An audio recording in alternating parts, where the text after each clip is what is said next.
Welcome to day 14. This is a very exciting day because this is training day. We are moving away from just the new world, which should be interesting and exciting, but training in this new world. This is where we dig in much deeper and find out kind of the secrets of this new world, and that can be physical or emotional.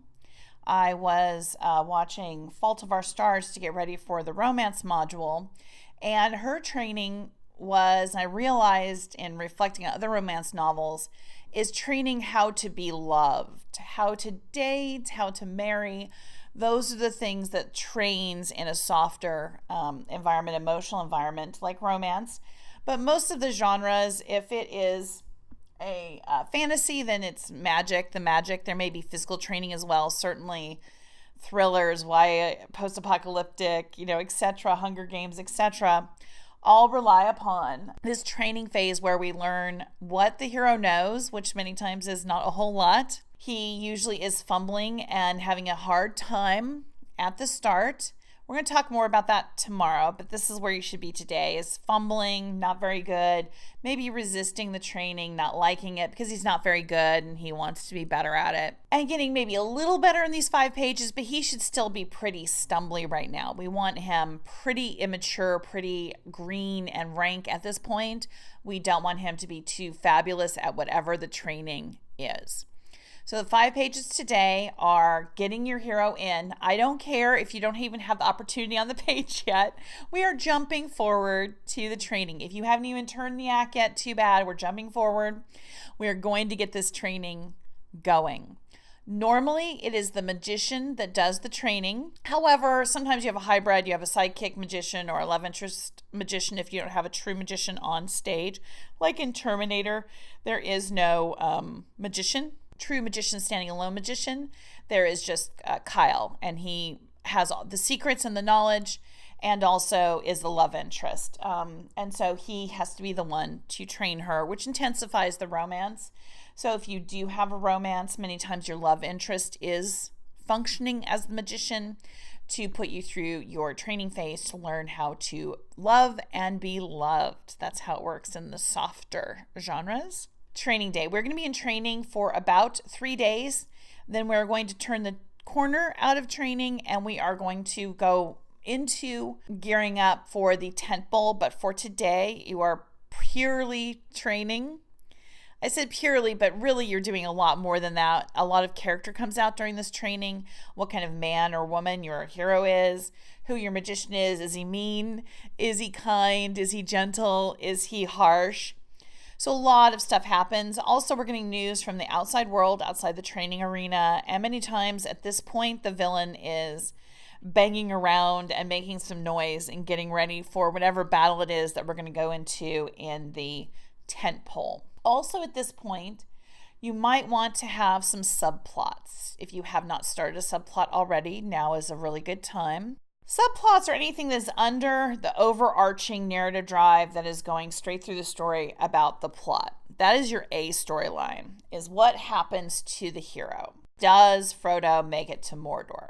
That is the narrative drive of Lord of the Rings.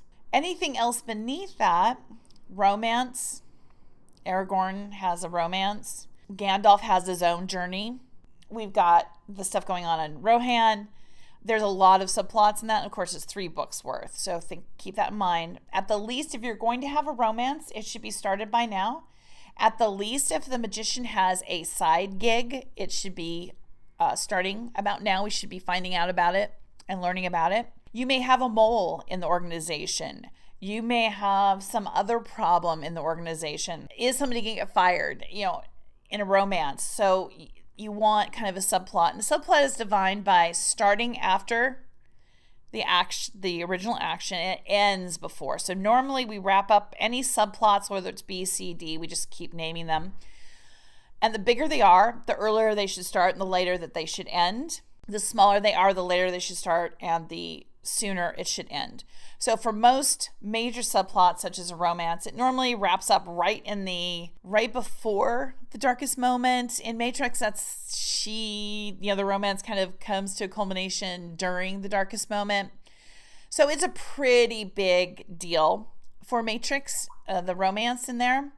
So that's why it ties up so late. But most average subplots are going to wrap up in before the darkest moment, because the darkest moment is the wrapping up really of, or the start of the wrap up of the main storyline. And again, this is what defines a short story from a novel, is the subplots and the number of subplots. So you should have at least one, if not two subplots. If you can't think of one, that's fine. We'll move forward, but you are going to be a little bit short on pages than usually, because we usually need those subplots to help flesh out the book and also to cleanse our palette, so that it's not just hero, journey, that we have something else going on that is exciting and interesting and new and kind of refreshes the palette, because many times the subplot happens outside of action sequence that the hero is going through. And I know a lot of you already are like, why did you tell us at the beginning? Because if I told you every single thing that had to go in this book, you would freak out and fall off your chair.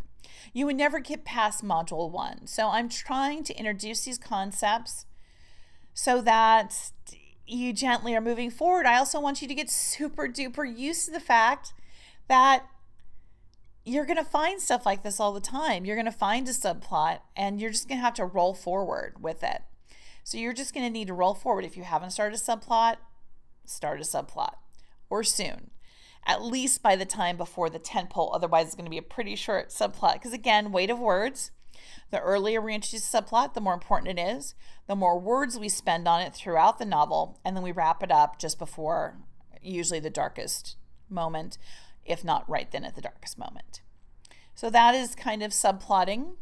Usually it will, invariably, I'm trying to think, all subplots, I don't know if I can say all, but I'm going to say everyone I can think of is outside the hero.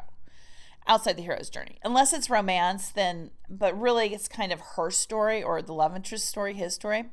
The love interest story is that subplot. Most of the time it's the biggest subplot underneath there.